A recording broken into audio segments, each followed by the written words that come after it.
Thanks for watching All Chiefed Up. We're back with another podcast for that ass. Ex-Chief LeSean McCoy says this is not the same Chiefs team he won the Super Bowl with, and they have no chance this year going forward. We're going to talk about it. That's right, ex-Chief LeSean McCoy. He says that this is not the same Chiefs team that he won the Super Bowl with. Granted, we know it's not exactly the same Chiefs team. Players come in, players come out. It's not the same, but it's the same core. It's Travis Kelce, Patrick Mahomes, Andy Reid. It's those three. Throw in Chris Jones, and that's your four pillars of the Chiefs organization over the last few years that have been completely dominant. Yeah, the offense has struggled a little this year, but the defense is way better than they have been in years past. Despite the poor performance from the Chiefs wide receivers this year with all the dropped balls and the carousel of guys that are actually on the field, depending on what week it is, Patrick Mahomes hasn't looked all that great, but he's still leading the league in total yardage. He's actually ahead of Tua Tagovailoa and MVP favorite Lamar Jackson. Everyone's talking about what kind of a crazy year Lamar's had and how he's the obvious MVP, yet Patrick Mahomes has still put up more total yardage than him this season. We have seen Patrick Mahomes struggle a little bit this season, whether it's being gun shy because he doesn't trust his receivers to catch the ball, or he doesn't feel that comfortable in the pocket because of the new tackles, Jawan Taylor and Donovan Smith / rookie Wanya Morris. However, in true Mahomes fashion, he's still got the job done and he's still leading the league in total yardage. I think it's still the same Patrick Mahomes. Moving over to Travis Kelce, yeah, he has taken a little bit of a step back this year now that he's 34 years old. A lot of people say it's because of all the media surrounding him and Taylor Swift. They also said he's more focused on his podcast, New Heights, with his brother, and all the different commercials he's doing. I think he's been on more commercials than anyone in the entire world this year at almost 400. But he's still managed to put up respectable numbers this year. Probably going to hit that 1,000-yard season, and that's without a threat that's taken any heat off him.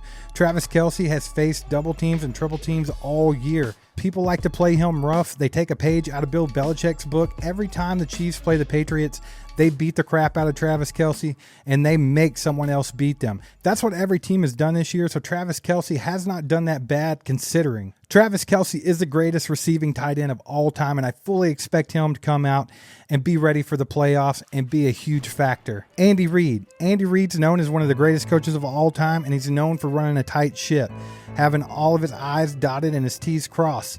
This season, we've seen a lot of stupid penalties, a lot of the players lining up wrong, 12 men on the field at a time, all kinds of crazy mistakes that you don't expect to see from Andy Reid offenses and defenses. However, there have been a number of coaching changes from last season to this season that could contribute to that a little bit. It does look like Andy has lost a little bit of control of his team this year with all the mental mistakes, all the infighting on the sidelines, but it's still Andy Reid.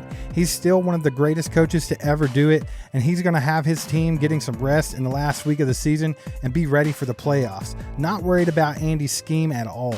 And that leads us to the elephant in the room, the wide receivers. All year, it has been a train wreck for the Kansas City Chiefs trying to find a wide receiver that can contribute out there. We've seen ridiculous drops from the highest paid wide receiver on the team, Marquez Valdez-Scantling. We've also seen Kadarius Toney have so many drop problems that he's not getting snaps anymore. Sky Moore has not been able to fit into this offense and be effective. His snaps have dwindled completely. But we have seen Rashod Rice, the rookie wide receiver, come in and take a prominent role in the last few weeks. Everyone saw flashes early in the season that Rashod Rice could be the answer to the Chiefs' wide receiver problems.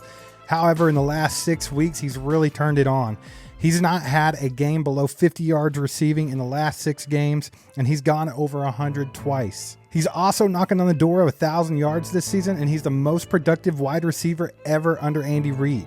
Now that Andy's figured out how to scheme Rashod Rice in and be a threat in the offense, maybe that can help open Travis Kelce up for a good playoff performance, and this team can get the offense humming just a little bit.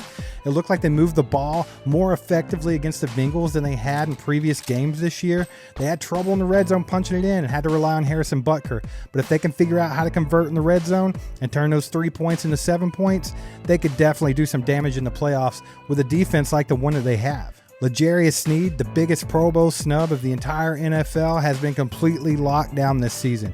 He's shut down every number 1 wide receiver that he's faced. We're talking the likes of Justin Jefferson, Jamar Chase, Devontae Adams, Stephon Diggs, and many more. We've also seen excellent play from the defensive line, rushing the quarterback, with people like George Karlaftis, Mike Dana, Chris Jones, Charles Omenihu.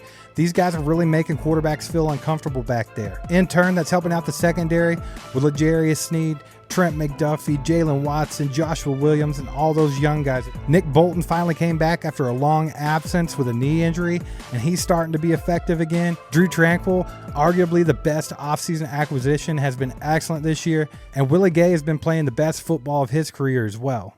This defense is rock solid, and I have no doubt that they're going to continue that into this postseason. Steve Spagnuolo always steps up his game at the end of the year, and you can see that because he has 3 Lombardis to show for it. I hate to break it to you, Shady McCoy. I think this is the same Chiefs team, the same Andy Reid, the same Patrick Mahomes, the same Travis Kelce, and they have a hell of a defense to boot this season. If they can get things rolling in this postseason, there's no doubt in my mind that they can repeat as Super Bowl champions. We have one more regular season game against the Los Angeles Chargers this Sunday. You're not going to see Patrick Mahomes. You might see a little bit of the other starters sprinkled in, but overall, this is just going to be a glorified preseason matchup. Hopefully the guys can take this week to rest and get healthy and be ready for an optimal playoff run. And who the Chiefs will play in wildcard weekend of the playoffs is really up in the air right now. A lot of different scenarios. If the Buffalo Bills win, the Chiefs will play the Miami Dolphins. If Miami, the Titans, and the Ravens win, the Chiefs will play the Buffalo Bills. If Miami, the Jags, and the Texans win, the Chiefs will play the Houston Texans.